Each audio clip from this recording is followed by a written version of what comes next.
Il y a longtemps, dans un petit village bordé de forêts touffues et de rivières serpentines, vivait Vlad, un homme imposant, taillé pour le labeur. Son cœur, vaste comme le ciel, débordait d'amour pour Gisèle, sa tendre épouse. Leur union était une lumière douce, un soleil levant plein de promesses. Quand Gisèle lui annonça qu'elle portait leur enfant, Vlad exulta. Il chantait sous la lune, dansait dans l'herbe humide et jurait un amour éternel à sa femme et à leur futur bébé. Mais le sort, impitoyable, frappa. Gisèle s'éteignit en mettant au monde leur fille, Abigail. Le cœur de Vlad se brisa en mille éclats. Pourtant, dans les yeux innocents de sa fille, il trouva une étincelle, une raison de continuer. 6 mois après cette tragédie, Vlad surprit tous en se remariant. Les villageois murmuraient, et Darius, son ami fidèle, l'interrogea. « Pourquoi si tôt, Vlad ?» Gisèle repose à peine.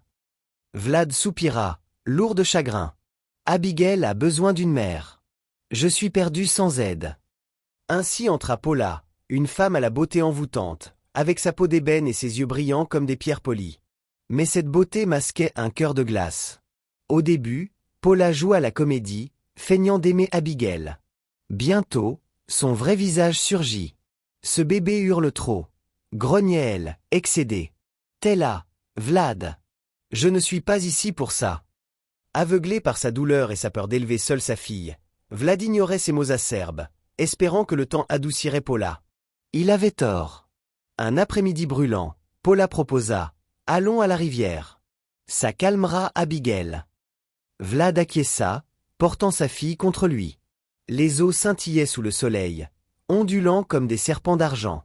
Assis sous un arbre, Vlad berçait Abigail, qui riait doucement. Paula, un sourire trompeur aux lèvres, cachait une intention sinistre. Vlad, va chercher des herbes dans la forêt. Je garde Abigail. Confiant, il s'éloigna, ses pas s'effaçant dans les bois. À peine fut-il hors de vue que Paula se transforma. Elle saisit Abigail, marcha jusqu'au bord de la rivière et, sans un frisson, la jeta dans les flots déchaînés. Un cri étouffé, une vague d'écume, puis rien. Paula se roula dans la terre, déchira son pagne et hurla, mimant l'horreur. Quand Vlad revint, elle sanglotait, la rivière l'a prise. J'ai tout tenté. Vlad s'effondra, terrassé, fixant l'eau furieuse. Si seulement je n'étais pas parti. Gémit-il, des larmes ruisselant sur son visage. Les jours devinrent des ombres. Vlad se mura dans le silence, la maison vide de vie. Paula feignait le deuil, mais la culpabilité la rongeait. Une nuit, des pleurs de bébé hantèrent ses rêves. Elle se réveillait, trempée de sueur, cherchant en vain leur source. Une autre fois, Vlad, assis près de la rivière sous une lune pleine, entendit un sanglot familier. Son cœur bondit. Guidé par le son, il trouva un bracelet flottant, celui que Gisèle avait fait pour Abigail. Tremblant, il le serra, une vérité amère germant en lui. De retour, il lança le bracelet devant Paula. « Je l'ai trouvé à la rivière, » gronda-t-il. Elle rit, nerveuse. « Et alors ? Tu deviens fou, Vlad. » Il douta, mais le soupçon grandit. Darius vint un matin, furieux. « Un bébé ne glisse pas dans une rivière ainsi. Réveille-toi. » Vlad, aveuglé, le chassa violemment. 5 ans passèrent. Vlad, autrefois robuste, ployait sous une tristesse muette. Paula, stérile malgré ses espoirs, craignait qu'il ne la remplace. Un jour, revenant de la rivière, une voix l'arrêta. « Monsieur, aidez-moi. » Une fillette de 5 ans, déguenillée, aux yeux bruns profonds, se tenait là. « Je ne sais plus qui je suis, » murmura-t-elle. Ému, Vlad la ramena chez lui, la nommant Espoir, car elle raviva son cœur éteint. Paula, jalouse, grinçait des dents. Un soir, alors que Vlad réparait un outil, Espoir dit « Papa, appelle-moi Abigail. » L'outil lui échappa. « Quoi ?» souffla-t-il. « Abigail. Je sais tout. Paula m'a jeté dans la rivière.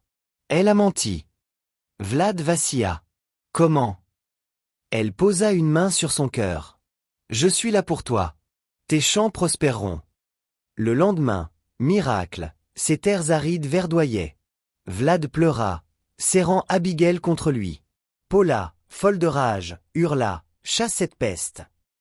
Vlad refusa. Elle reste. Pars si tu veux. Paula jura de rendre la vie d'Abigail infernale, mais l'enfant restait inébranlable. Une nuit, hantée par des pleurs, Paula consulta un herboriste. Cet esprit est puissant. Prends garde, dit-il. Elle ignora l'avertissement, nourrissant sa haine. Vlad, guidé par une spiritualiste, invoqua la déesse de la rivière. Apparue dans une splendeur aquatique, elle révéla « Abigail est ta fille. Paula l'a jetée dans mes eaux. Je l'ai sauvée et renvoyée à toi. » Vlad pleura, jurant de la protéger. Rentré, il trouva Paula confessant son crime, avant de fuir, hurlante, dans la forêt, perdue à jamais. Vlad serra Abigail. « Je ne t'abandonnerai plus, promit-il. » Elle sourit. « Moi non plus, papa. » L'amour triompha. Chers amis, quelle leçon tirez-vous de cette histoire? Dites-le-moi en commentaire sur ma chaîne YouTube. Si elle vous a plu, laissez un pouce bleu, partagez-la et abonnez-vous, activez les notifications pour ne rien manquer. Merci de me suivre, et que la bénédiction vous accompagne.